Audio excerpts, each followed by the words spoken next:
John Russell and Rick Hickman back with you.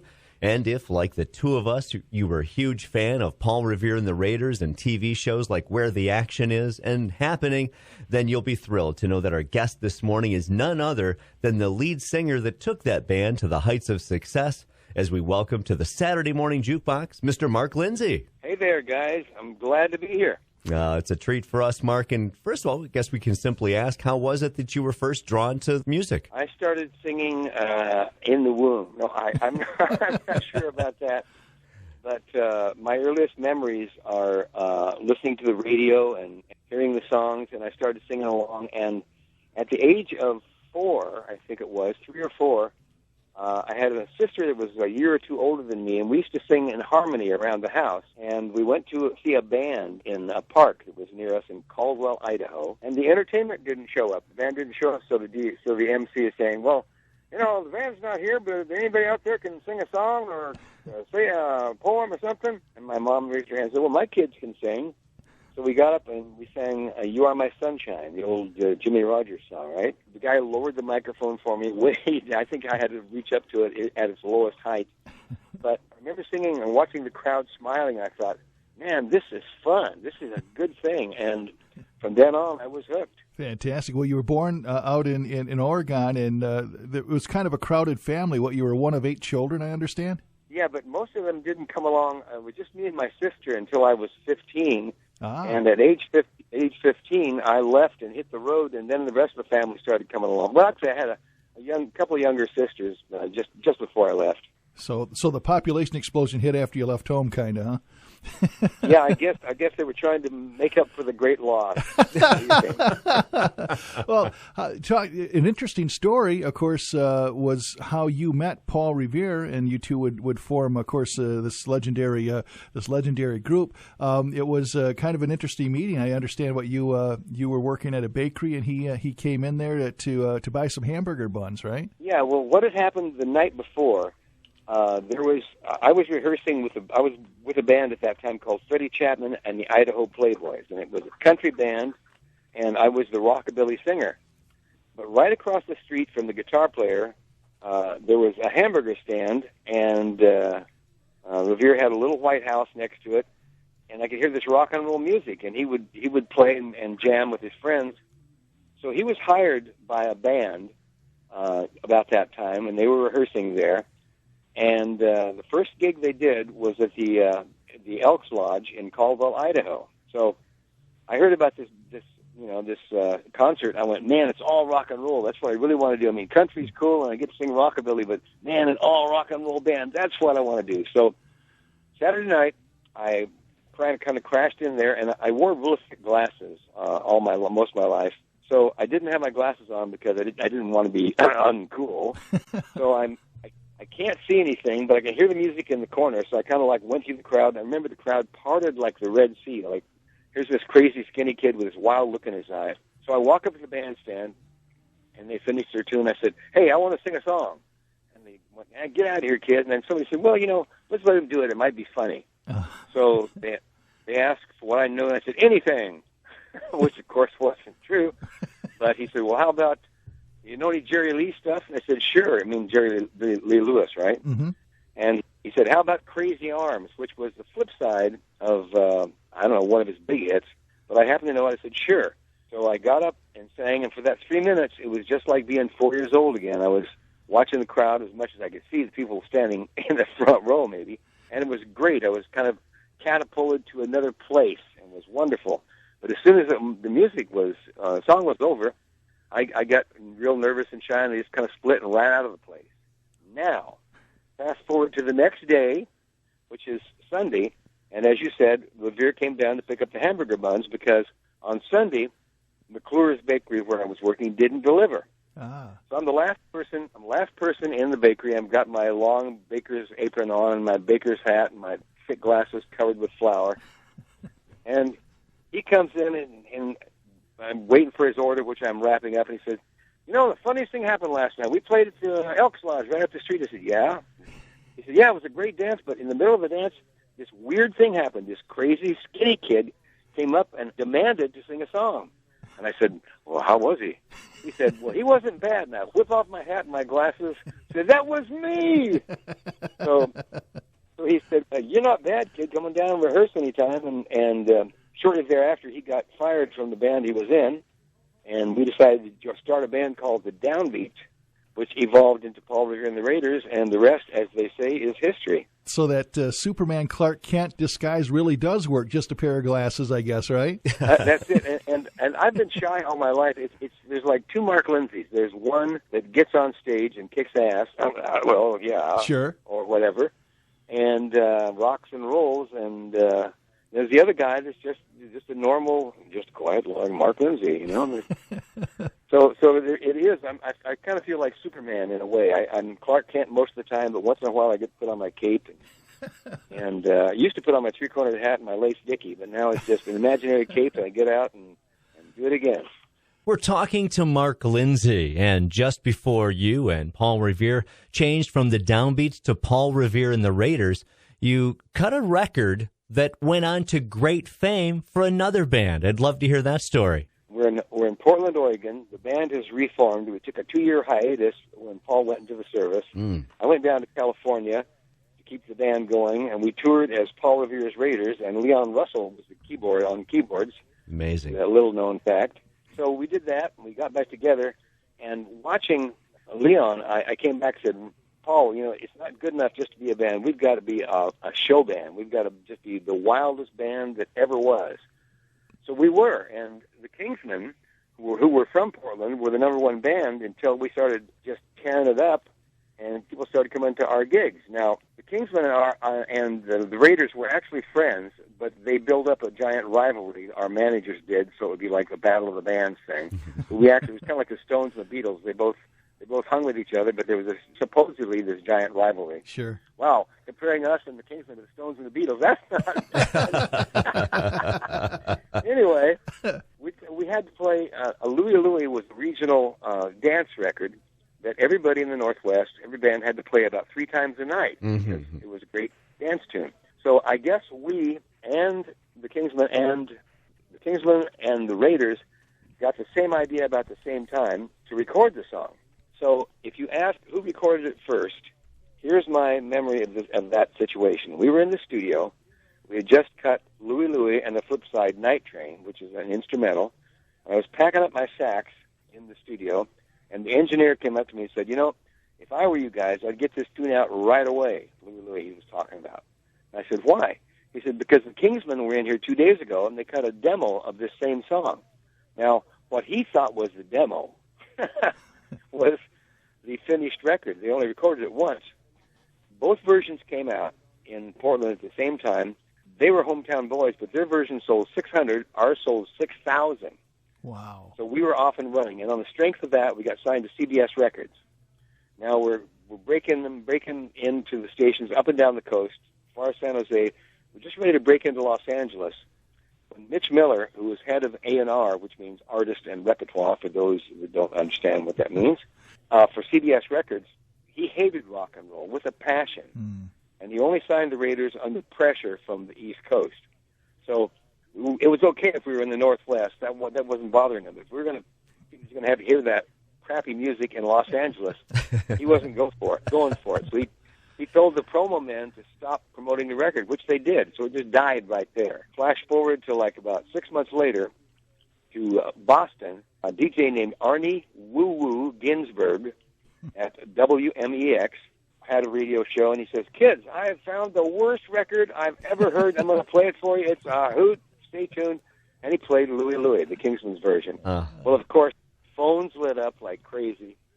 All the kids thought it was, dirty lyrics because they couldn't understand the words. Sure. The reason why they couldn't understand the words was Jack Ely, the lead singer, was wearing braces at the time, and the engineer in the Northwest Recording Studio, where we both cut the song, had one good microphone, a Neumann 47, and he hung it up way high, so you had to reach up to the ceiling and sing.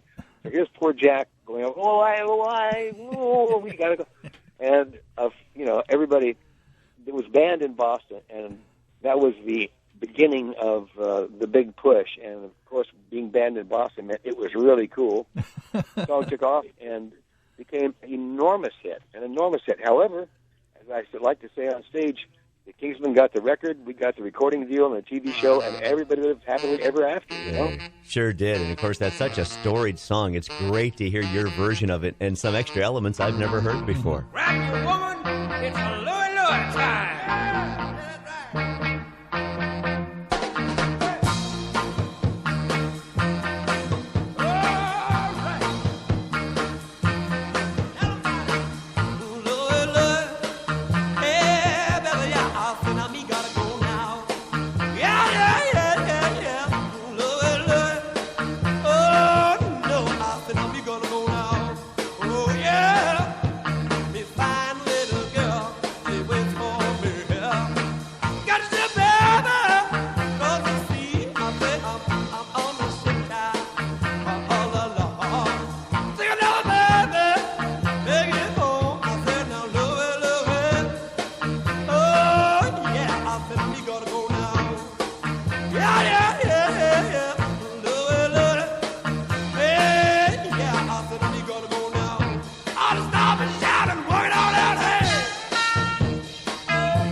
Actually, I guess if you look at it chronologically, it was recorded and written by Richard Berry, put out. Then a guy named Rockin' Robin Roberts, who was the lead singer of the Wailers at the time in Seattle, found it in a cutout bin, pulled it out, and they worked up the version and recorded it that everybody in the Northwest picked up on. Then it was recorded by the Kingsmen and the Raiders in the same week, same studio, same engineer, same everything. We were number 4, if my counting is right. And after that, the song has been recorded, I think, close to 2,000 or 3,000 times by different groups. Well, yeah, and you talk about opportunity, Mark. I mean, here you have, one of the leaders in the band, along with yourself, Paul Revere, with the name of Paul Revere, and it lent itself because the British invasion came, and you were kind of the answer to that with the whole Revolutionary War garb, right? Yeah, we dressed in 3-cornered hats and long coats and high boots and lace dickies, and as I like to say, it's hard to have a bad time when you're playing with a guy that's wearing a lace dickie over there. So when we finally got to California and CBS started to promote us against Mitch Miller's better wishes, publicity guy from the Beatles, Derek Taylor, came over to the States and was working with us and the Byrds and a few other groups.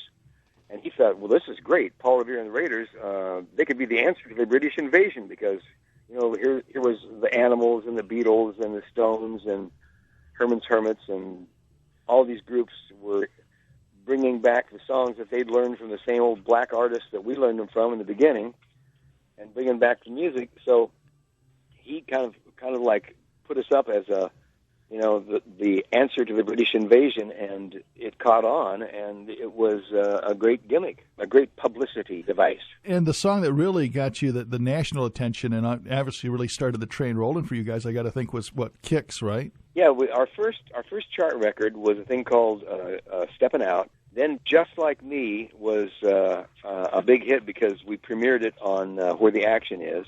But I think the record that really took the world by storm, as you say, was probably Kicks, which followed Just Like Me, and it was a huge hit. And I thought, I was so young and naive and green, being from Idaho, I didn't realize that the song was written by Barry Mann and Cynthia Weil as a cautionary tale for the male member of another writing team, Jerry Goffin and Carole King, who between Carole King and Jerry Goffin and Mann and Weil, they wrote thousands of rock and roll songs. But at the time, apparently, Jerry Goffin was delving into the world of exotic substances, probably a little too hard, and so they wrote it as a cautionary tale. Now, I just thought the song was about, gee, it's hard to have as good a time as you used to be able to have, Kids just keep getting harder to find. Girl, you thought you found the answer on that magic carpet ride last night. But when you wake up in the morning, the world still gets you uptight. Well, there's nothing better you ain't tried to fill the emptiness inside. When you come back down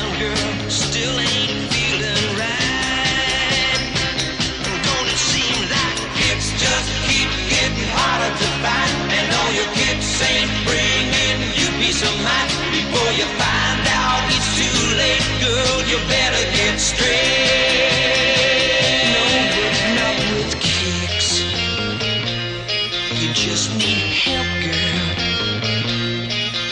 Well, you think you're gonna find yourself a little piece of paradise, but it ain't happened yet. So, girl, you better think twice.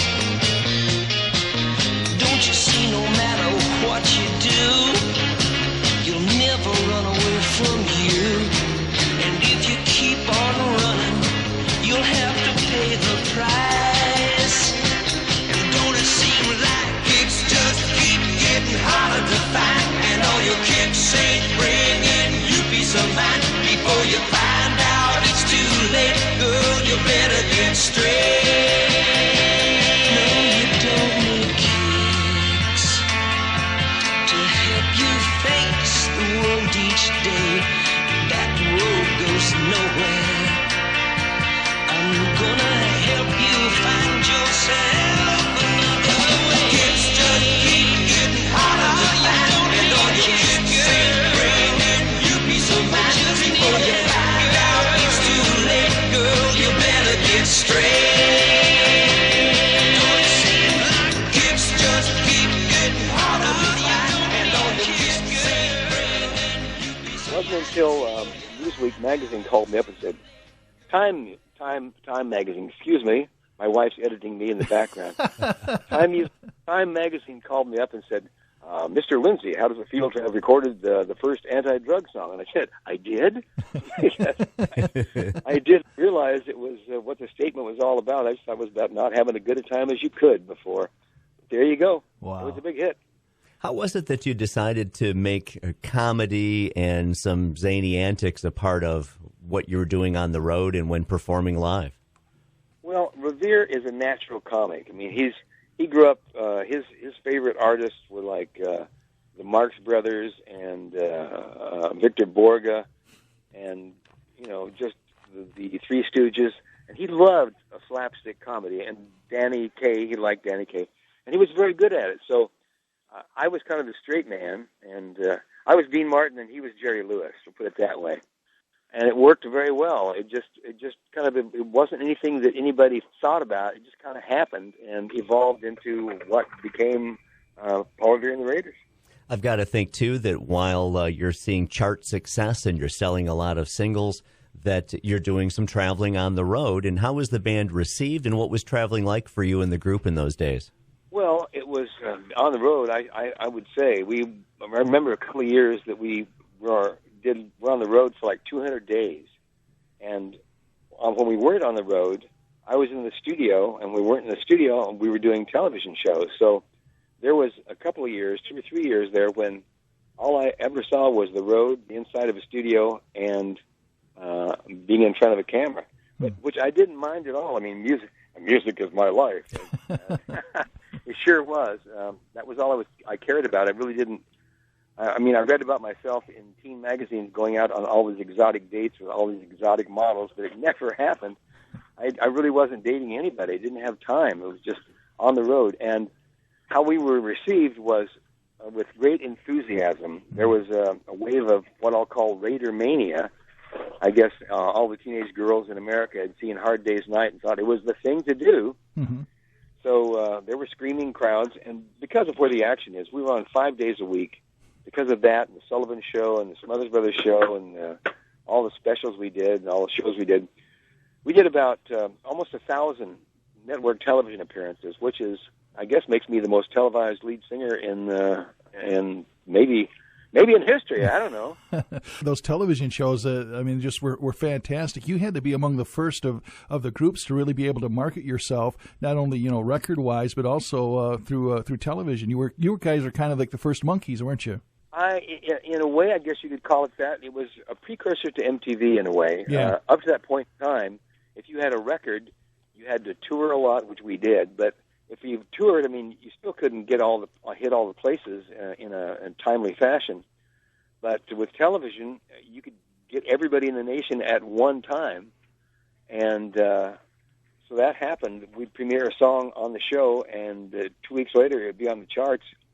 So it was a wonderful vehicle for us, and we were well received all over the nation. There was a couple of towns where we played with the Rolling Stones, and they had to open for us because we were more popular than they were in these towns. I remember Mick standing backstage saying, who the frick are these guys, you know? He couldn't understand it because the Stones were huge, but in a couple of towns, they opened for us, so every time I see them, I say, hey, remember when? He said, yeah, I do, but remember when? Well, I had to leave town because of Uncle Sam's deal. Yeah. Well, I guess my good lovin' done lost its appeal. Because when I come back, I heard the bad news. They say our big romance has been getting abused. Oh, tell the truth, don't lie to me. Have you been stepping on me? I got ways of finding out. Have you been stepping on me? Then do me good and I'll give you a piece of my mind. I told you once, I told you twice. Stop your cutting around or else I'll put you on ice. I'm telling you, baby, what I want you to do. Stop your messing around. I'm gonna step on you. Hey, hey, hey, hey, hey. If I can't be your one and only man, well, I'm going to your dad and give him back your hand. Yeah. Then I'll call the preacher, tell the choir stay home. I guess you're the kind of woman that's just bound to roam. Oh, tell me too. Now don't lie to me. Have you been stepping on me? Tell the truth, child. You've been stepping on me. I gotta know in my heart. You've been stepping on me. I've been checking with all your friends. You've been stepping on me. They'll tell me the truth, honey. You've been stepping on me. Yeah, they'll check. And I'm gonna start stepping out on you. You've been all bugging around town, a little red wine of yours, and seen all them cats. The preacher's son has been stepping over the cobbler. Yeah, I know. You've been doing all the nightclubs in town. Obviously, the TV shows came out of a collaboration with Dick Clark. How did you come to meet Dick, and what was it like working with him? Well, we have to go back to the Stones connection again. Their first concert in America, at least in the West Coast, was at the Santa Monica Civic Auditorium. And we were one of, and I'm not making this up, they had 17 opening acts who did like 2 or 3 numbers each. One of the other acts was a duo called Caesar and Cleo, which you would probably remember more now as Sonny and Cher, but that was their first nomenclature. Anyway, the Raiders got up and we did 3 songs. We were totally in costume, and the 3-cornered hats and the boots and the coats and the lace dickies. And we did 3 tunes. I got up and danced on the piano and screamed my lungs out. And one of Dick Clark's secretaries happened to be sitting in the audience. So she went back to Dick and said, hey, you know, the new show you're thinking about, I think I found a group that's really visual, and they're from Idaho, and they don't know anything, so I know they'll work cheap. So our manager contacted him, or he contacted our manager or something, and signed us up for 13 weeks after we did the pilot. And the thing was, he told me years later, I never thought that, you know, I knew you guys were like an unknown band, but you were very visual. So I thought I'd sign you for 13 weeks, and after 13 weeks, if the show became popular, I'd be able to afford a real band. Mm-hmm.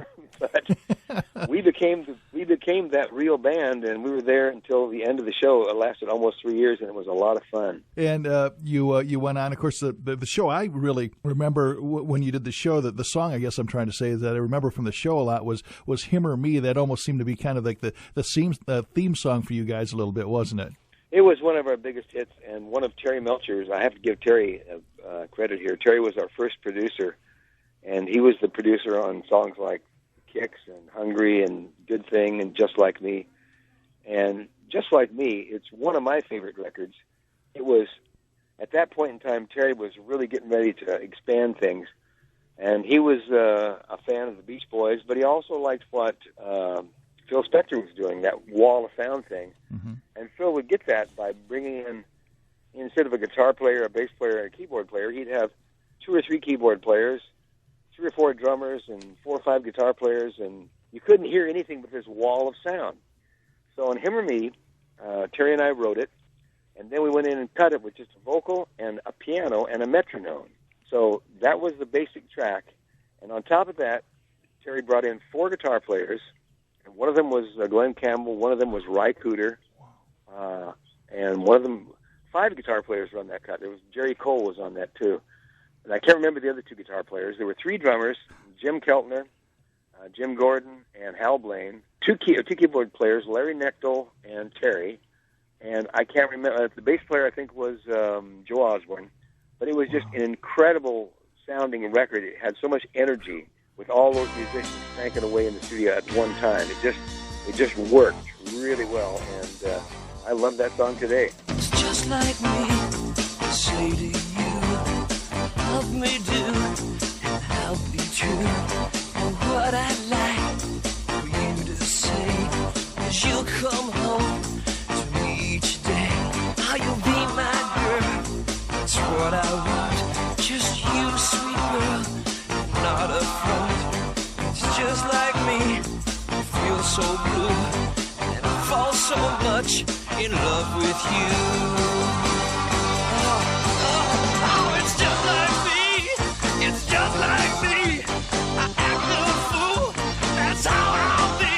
But it's just like you to say goodbye and leave me all alone to cry.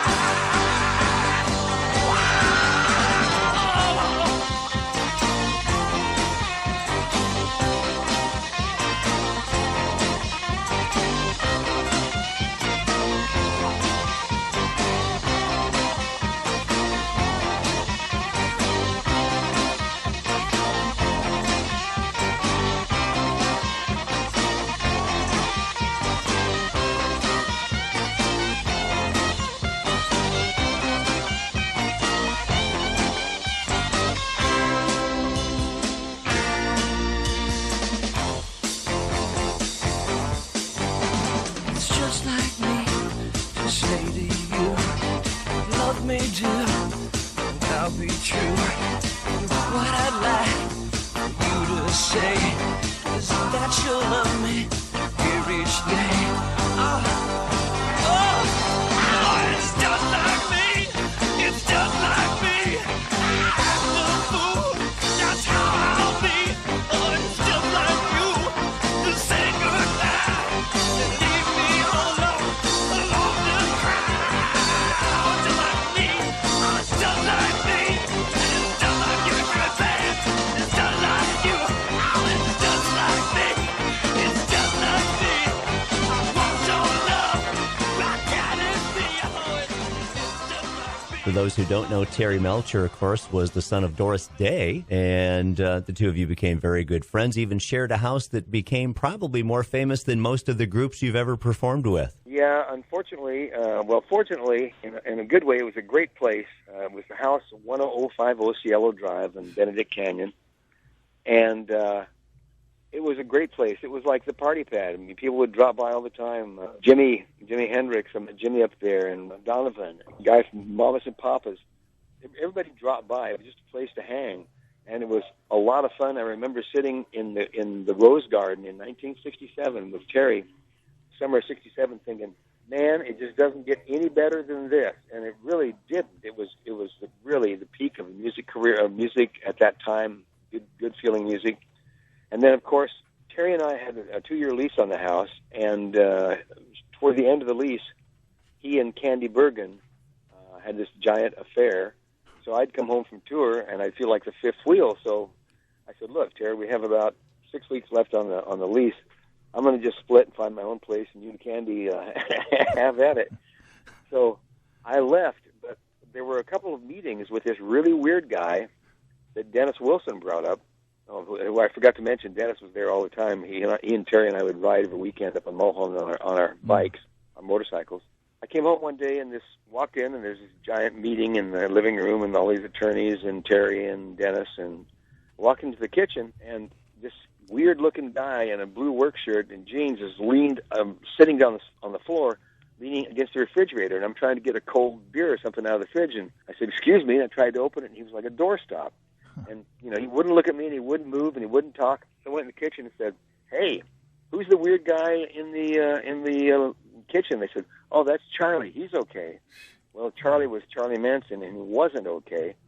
And shortly after I left, Terry and Candy split up.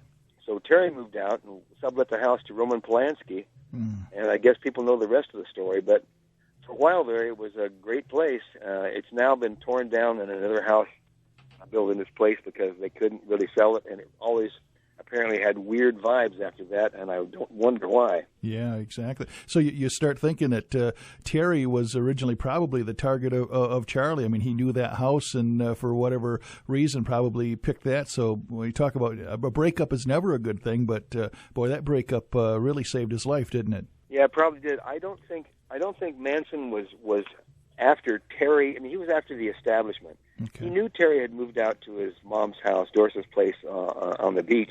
But he, as you said, he knew the house, he knew the layout, so he'd been there like 3 or 4 times. So he sent his people up and told them exactly how the gate worked and where the guest house was and everything. So he knew the layout. But if Terry was there, it could have been disastrous for Terry.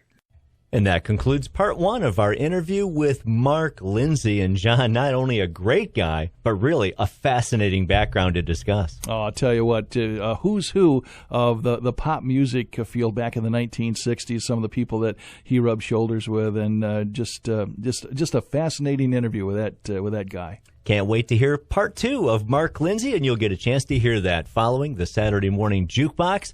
And, of course, let's get right back into some more Paul Revere and the Raiders. And here's Hungry on Classic Hits 98.3. You got this need to know what I'm all about. Well, there's something that you dig you can't figure out. Well, now you want to know what moves my soul and what ticks inside of my brain. Well, I got this need I just can't control, and it's driving me insane. I can't take it. Ow, because I'm hungry for those good things, baby. Hungry through and through. I'm hungry for that sweet life, baby, with a real fine girl like you. I can almost taste it, baby, and it's sweet as wine. There's a custom-tailored world that I wanna own someday, with a special place up high we can stay alone, you and me. Girl, I'm gonna have it all someday if you just hang on to my hand. And if I break some rules along the way, girl, you gotta understand. It's my way of getting what I want now, 'cause I'm hungry. Yes, I'm hungry for those good things, baby. I'm hungry through and through. Well, I'm hungry for that sweet life, baby, with a real fine girl like you. I can almost taste it now. Oh, it's sweet as wine. Well, I ain't gonna waste it now. When it's finally mine, gonna live each minute through the hours and days till I've had my fill. Oh, girl, I'll be rolling in it. Yes, yes, you know I will. Yes, I will.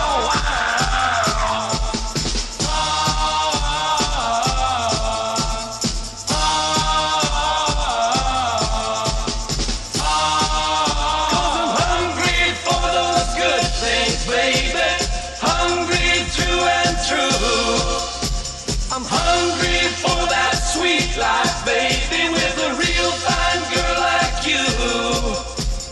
Hungry for those good things, baby. I'm hungry through and through. I want the world now. The biggest hit that the Raiders had was a song that actually you really did kind of on your own. I'm talking Indian Reservation. Talk to us about kind of that weird story and how that all came about and how it got released as a Paul Revere and Raiders song. Yeah, well, Jack Gold, who was the head of A&R at CBS, is the guy that found Arizona for me and talked me into doing ballads as an aside to the Raiders.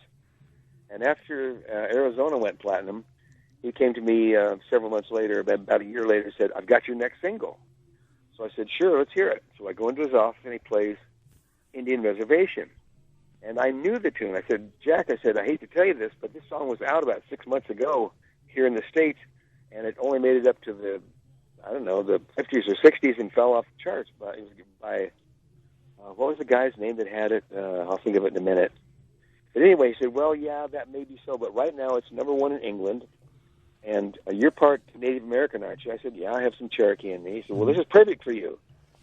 So he said, "I want you to do it." So he called Jerry Fuller, my producer, the guy that produced Arizona and Silverbird, and said, "I've got Lindsey's new song here. So I want you to cut it." And Jerry said, "I can't. I'm busy with Gary Puckett, and I've got 2 or 3 other things on the fire, and I can't do it right now."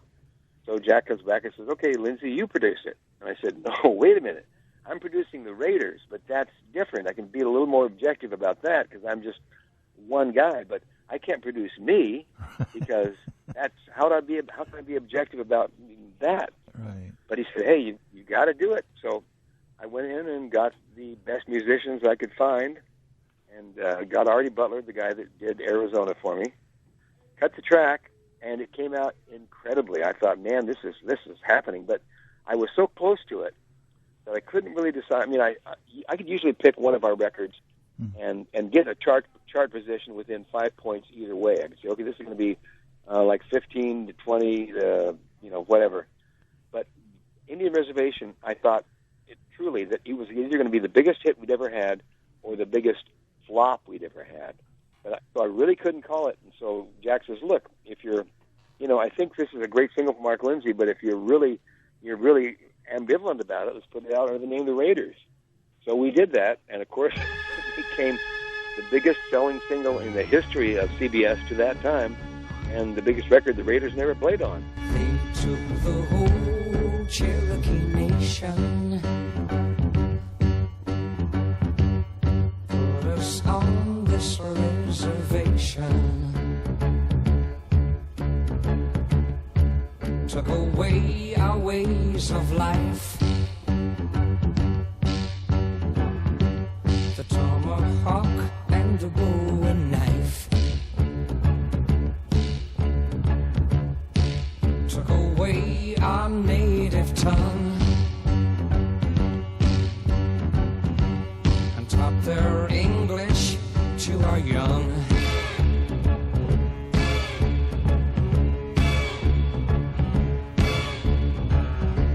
And all the beads we made by hand are nowadays made in Japan.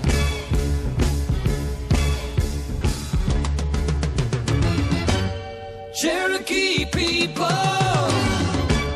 Cherokee tribe, so proud to live, so proud to die.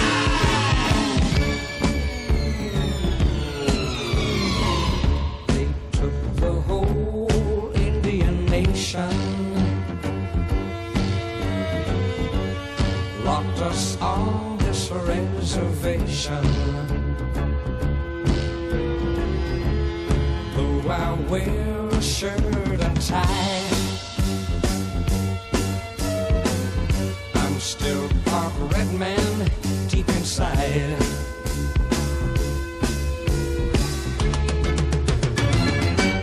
Cherokee people, Cherokee tribe, so proud to live, so proud to die.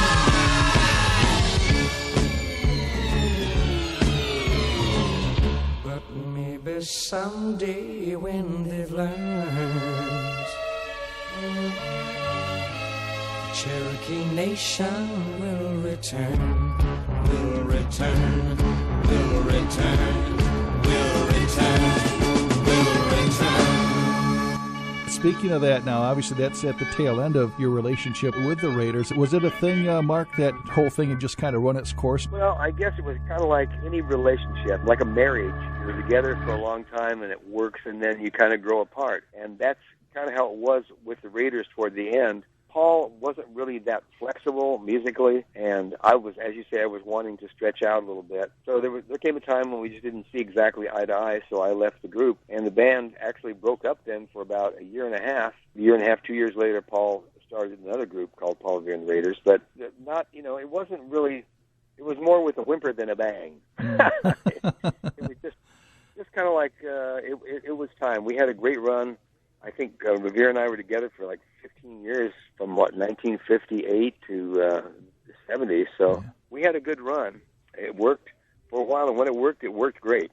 And as you mentioned, you'd already started some solo projects, had success with Arizona. How did you come to record that great song? I was getting ready to record a song called Let Me.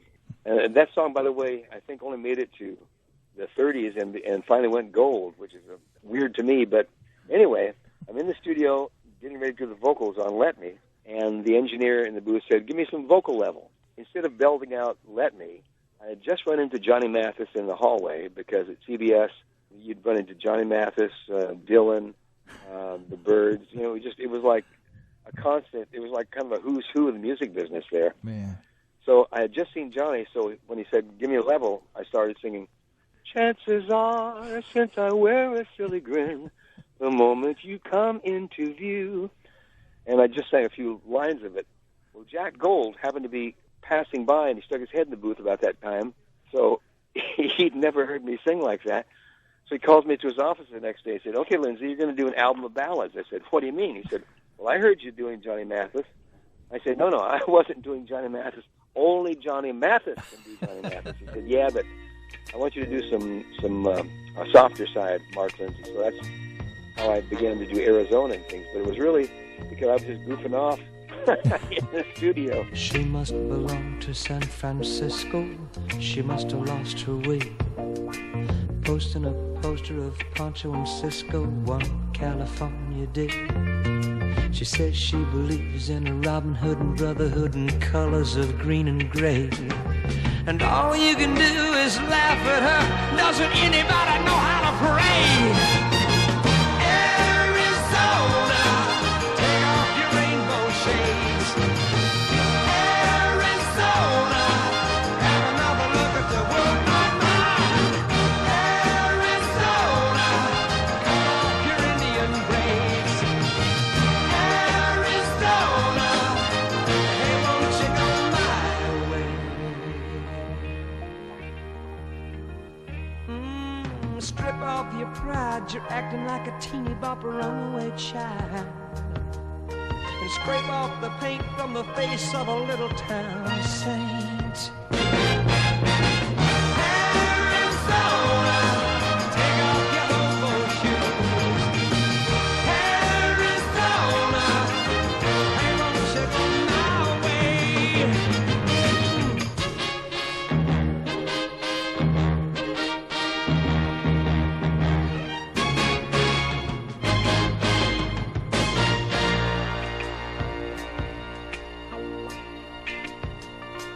Follow me up to San Francisco. I will be guide your way. I'll be the Count of Monte Cristo. You'll be the Countess May. And you can believe in Robin Hood and brotherhood and rolling the ball in the hay. And I will be reading you an Aesop's fable, anything to make you stay. Arizona, take off your rainbow shades. Arizona, have another look at the world, my mind. Arizona, cut off your Indian braids. Arizona, hey, won't you go my way?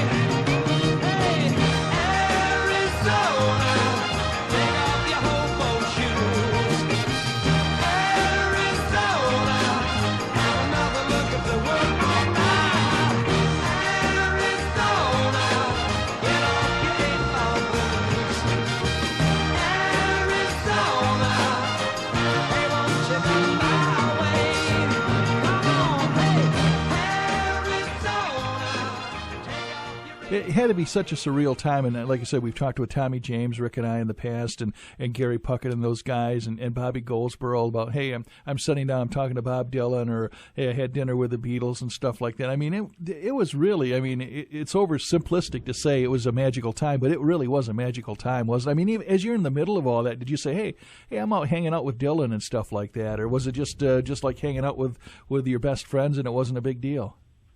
No, it was a big deal. There was one day at CBS. CBS had 4 recording studios and 2 overdub studios and a couple of mixing suites. So one day, I'm in there. The association is in one room. Sly and the Family Stone are in another. The Byrds are in another. The Raiders are in another.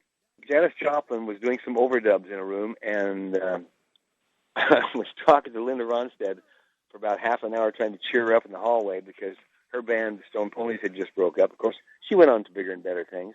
I walked in the commissary and literally bumped into Dylan. So I'm thinking about this. I'm thinking, man, if a bomb drops on this place today, this is going to put a big dent in the talent pool of the U.S. It was pretty surreal. Oh, man, it certainly was that. And then, I mean, the stuff that you've done, obviously you went on your solo career and stuff like that, but, I mean, you talked about working with a lot of A&R men. You actually became an A&R man. I mean, you really saw this business from being a writer to a producer to a musician to be in the promotions business. I mean, you have been all over this business, haven't you, Mark? Yeah, well, that's kind of how I got the gig for A&R at United Artists. The guy called me in and said, we're looking for a new A&R man. I said, well, I've been a writer, a producer, an artist, a publicist. I think I know the music business, so I'll give it a try. And it was a great experience for me as a songwriter because the minute I got the gig, all my friends called up and said, hey, I want to get me on the label. I had to explain why we didn't need that band at that time, or I'd get all these songs and I'd have to tell people, and rather than just reject it, they said, well, why don't you want it? And I had to explain to them why the song didn't work either for the label or for the times or whatever it was. And by analyzing what was wrong with the tunes that I was getting and being able to verbalize it to people, I became more aware of my writing skills and what I was and wasn't doing. And to that end, I'm working on a new project right now that where I'm using all this knowledge, hopefully, that I've acquired, and I think it's some of the best stuff I've written since the 60s. It'll be out maybe 6 months, a year, and we'll see. We'll just have to wait and see. Well, that's fantastic. Also, you've done movie scores and things like that. You know, I wanted to be a singer all my life, but I was this geeky kid, skinny kid with glasses, and I thought, no, it'll never happen. So I thought, I'll be a DJ. I used to go down to KJM radio and pull out the AP copy out of the dumpster and go home and practice. Washington, Secretary of State tells us. I always wanted to be a DJ because I thought I'd never make it as a singer. Years later, about, 3 or 4 years ago, we were living in Portland and Oregon, and I had a chance to do a show called Mark After Dark. And it's not as easy as it sounds, kids. I thought, hey, give me a mic and I'll just roll. But it's not like that. It's a whole different thing. But it was fun, and of course, just when I got to my highest rating, somebody came in and bought the station and canned everybody. It wasn't that bad for me. I'd only been there for a couple of years, but there were some people that had been there for 20 years, and it was their whole life, and they just got out in the street. It's too bad. I mean, that's radio, you know. Man. Let's fast forward, I guess, to what you're doing right now. You alluded to that project, and you know the music business has changed, I guess, in a million ways, and in some ways maybe it hasn't at all. I guess what would you say and then we'll focus in on what you're doing today, Mark. How has the business changed, I guess, from the time that you guys broke in? Well, in those days, you had a single, but if you had a single, you hopefully had an album waiting, you know, in the can, because the minute the single hit, then you'd put out the album, because the single was a promotional vehicle for the album. And it was sold through distributors and record stores, and that was mainly how records were distributed. Nowadays, you don't have to have an album if you don't want to.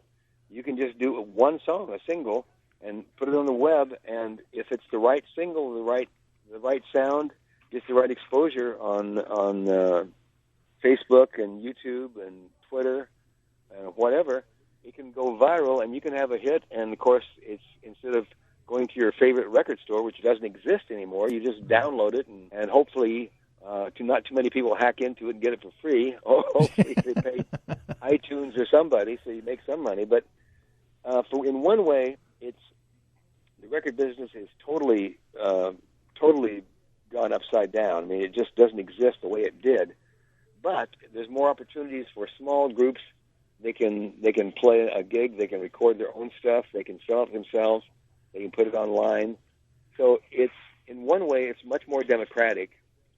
And the other way, you can get robbed real easily. But, hey, the music business is the music business. And in the beginning, if somebody would have said, look, you pay me a nickel a record, I'll release your records, I probably would have done it, because it's just getting the music out there. So it's a whole different model now, but it's working, and music's still out there, and people are still having hits. So there you go, and more people can hear it now than ever. You have a worldwide audience that can access it instantly. Now, your stuff now, Mark, how would you categorize it? I'll just say it's an album for the times. How's that? Okay, a little tease. But it's not rap. It's not. It's an album more for the, as you said, we're talking about music that was for a softer, gentler time. Yeah.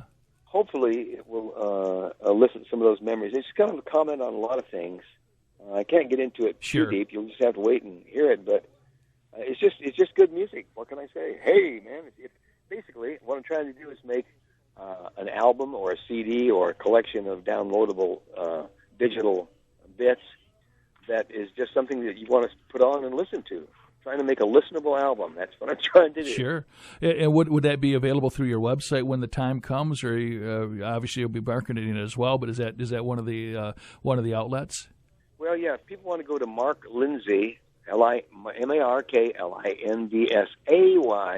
marklindsey.com, they can keep up with what's going on. But when it comes out, I think hopefully there'll be some publicity and people will be able to find out about it. But that's always a good place to keep up with what's going on. That's for sure. And are you touring the rest of this year? Yeah, we're on the road with Happy Together. That's out with the Turtles, the Buckinghams. Did we talk about this? Yeah, no, let's talk about right now. The Grassroots. I'm meeting somebody out. The Association? The Association. Yeah, what a great pairing of talents.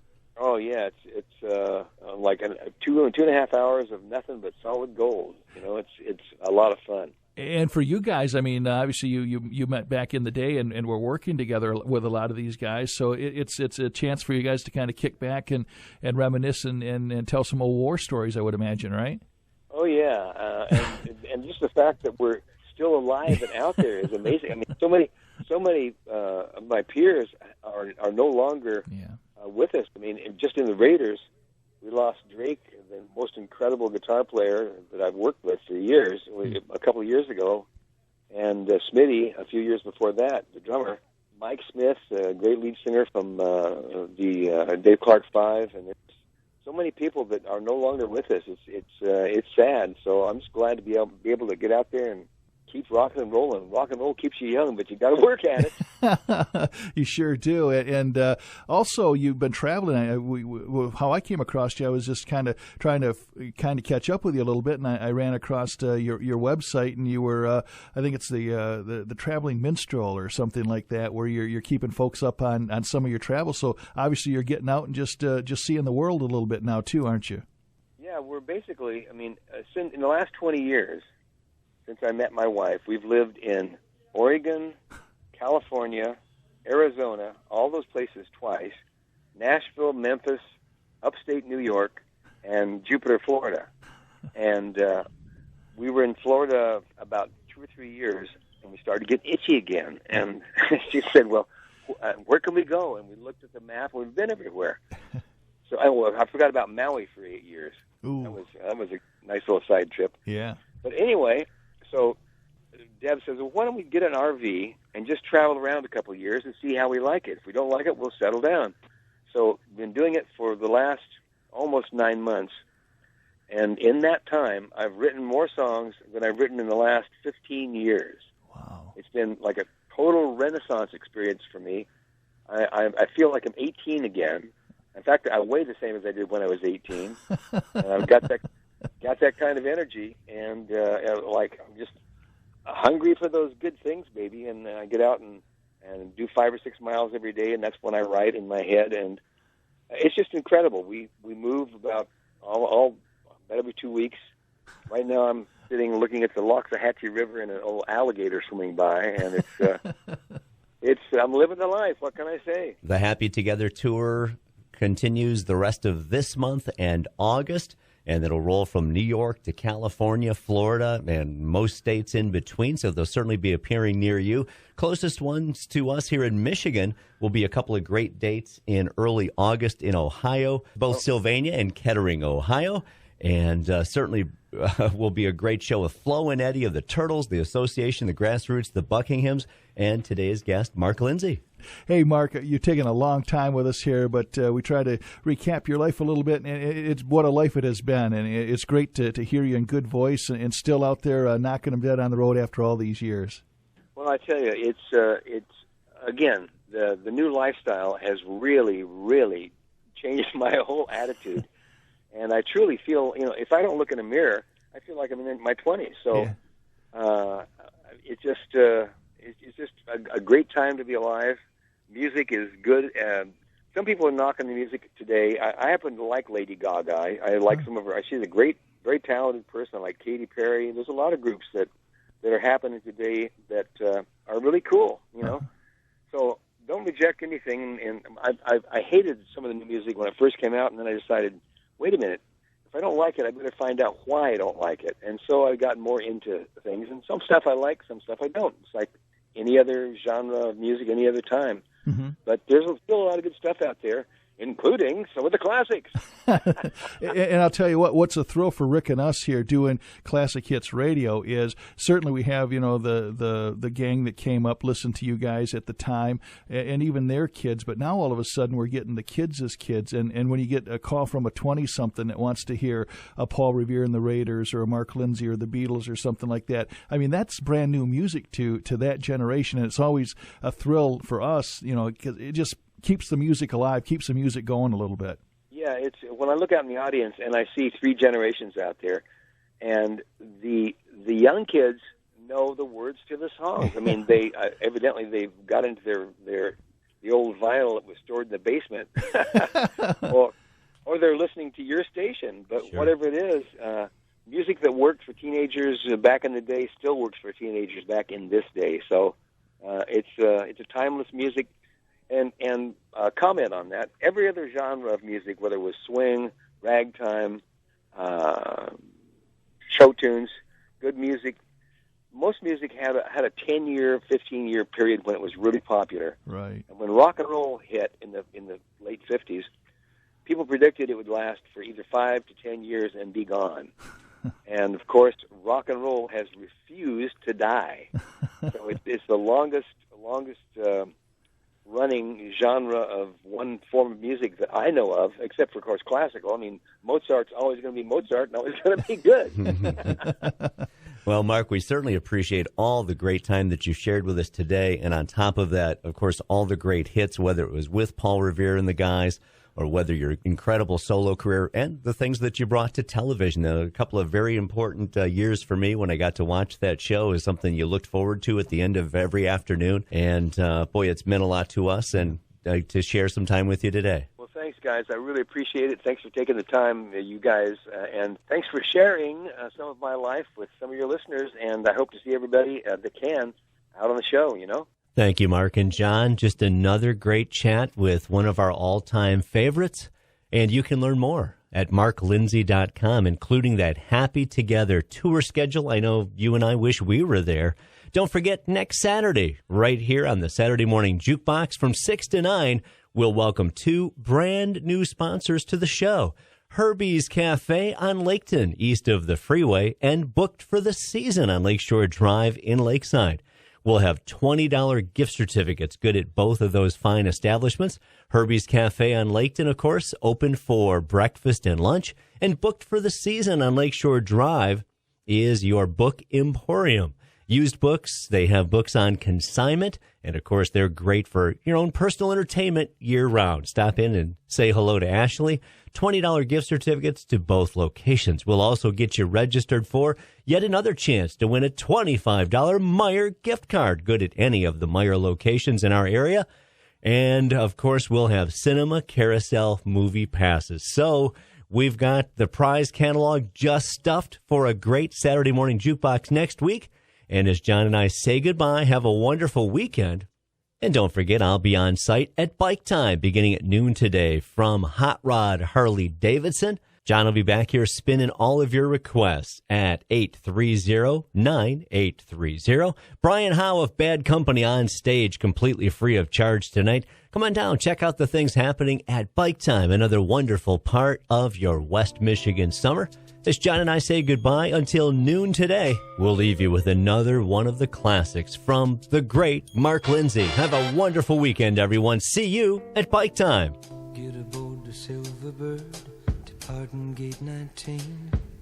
Satisfy your ultimate mind, trying out a dream. Your sign is Capricorn in every corner of your life. Says you'll remain my friend until you're mine. Silverbird, fly my lady away. Silverbird, take her over the bay. Silverbird, give my lady a ride, and let her go see what's on the other side. Silverbird, fly my lady away. Pretty bird, today is a day. Lone rangers and strangers will knock at her door, but I know my baby's no baby no more. Silverbird, fly my lady away. Pretty bird, today's a